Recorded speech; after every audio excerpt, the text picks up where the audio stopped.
It is a credit to Frito-Lay that they would be interested in their attrition rates, given the fact that they retain 84% of their company. That means that they're really focused on lowering the 16%, and this is a project that we're happy to be involved with. But first, a couple of house cleaning items. Our assumption in this project is that you're really focused on those employees that are more directly or indirectly related to your profit margin.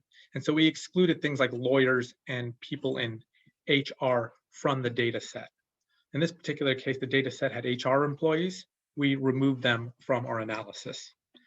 The timeframes of your money earning only went up to a month, and we decided to take a look at yearly earnings and then create ranges of those earnings to see what the data set would show us.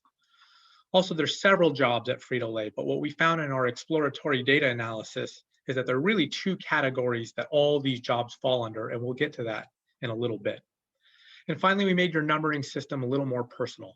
In other words, if an employee ranked their job satisfaction as a 0, that didn't give us as much meaning as if we said they're unsatisfied with their jobs. And we think that all of these changes, when we start showing the data, really open the world up to us to see what it is that's going on with your employees. And here's an example of that. So there's a trend.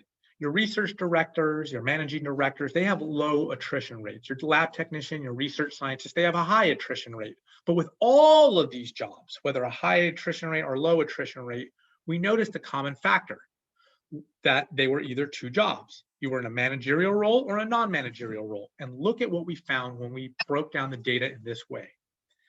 Amazing. 11.2% of all of your non-managerial positions are leaving. That tells us that this category is what we should be looking at when we're doing an analysis on attrition rate. Also, in creating our categories, we were able to see way more information. So for example, on your upper x-axis, you can see that instead of having 0 to 4 in things like stock options, your 0 was you're not invested in the company. And instead of having all these jobs, you're either a manager or a not manager. And instead of having hundreds of different salaries, you're in a particular range. And what this did for us is it allowed us to truly focus on these high density areas of attrition to try to figure out what it is that was going on. Now, here's some counterintuitive findings as we used this process. Surely work-life balance would matter.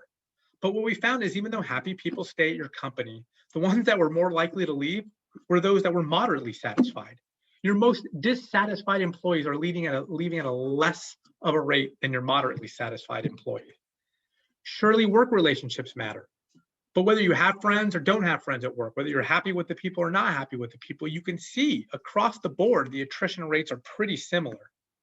And finally, job satisfaction has to lead to leaving or staying a company. And yes, unsatisfied people are leaving their jobs at a higher rate. But what's riveting is if you take the categories of happy people with their job and moderately happy people with their job, together they have about the same attrition rate as those who are not happy with their job. So these factors, while we thought would matter, turn out to be less relevant. But here's a big one that really got to us. We thought that high traveling personnel would have a higher attrition rate. And yes, in your sales representative jobs, they travel more. And yes, they do have a higher attrition rate. But look at your category called travel rarely and look across all of the jobs. What you notice is even though you're traveling rarely, you still have attrition rates with these jobs. So if these factors can be excluded as the reason why people are leaving Frito-Lay, why are people leaving? So yes, money matters. Your employees who are making under $50,000 are leaving the company at higher rates. And to expand that, if an employee makes $75,000 and less, that's about 80% of all your attrition right there. But we cannot look at this as the only factor, and this is why. Notice this, that lower right-hand chart, where you have employees making $50,000 or less, but you're giving them the opportunity to earn more. And what's happening? Their attrition rates are going up. Look at that density of all the people leaving your company in that range. So what are we to do? The answer is we can't look at just one factor as we just saw. We need to look at several factors. So what we took is 5 variables. We took a training set and created a model. Then we took a test set. And what we decided to do with the test set is to see if all of our variables could explain in the test set whether or not an employee would stay or leave. So this is what we did. We took our 3 factors that we think are the top factors. Salary, because money matters. Stock options, people not being invested, leave the company. And that category of manager and not manager. But what we did was we added 2 more factors that we thought were really interesting, and we were not sure why, but single and married people leave the company more than your divorced people. And people who are with their manager for 2 years or more, their same current manager, they're more likely to stay with the company. So all these factors played a role in attrition, and that's what we used in our model. And this is what we found.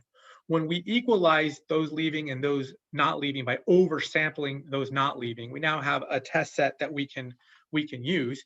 And what we found was when an employee did not leave, we were able to predict that 64% of the time. When an employee did leave, we were able to predict that 62% of the time. And any prediction we made, leaving or not leaving, we could predict that 64% of the time. So if you find that an acceptable model where we can use our variables and predict within 60 to 64% range whether an employee is going to leave or not leave, we have a recommendation for you and some provocative questions. Our recommendation is with your low salary employees, you take them in the onboarding process and you do a significant amount of training on their stock options and what those stocks look like if they're with the company for 20 years. Our provocative questions are you willing to take a look at your managers? Are you willing to take a look at those who have high attrition rates and put them through a training program where your better managers can show them managerial skills? And can you have a performance metric for those managers who have low attrition rates as an incentive to try to keep their employees? And then finally, is Frito-Lay willing to target specific groups, i.e. those who are married, and ask why they left the company? If you follow these things, we think you'll lower attrition rate. Thank you.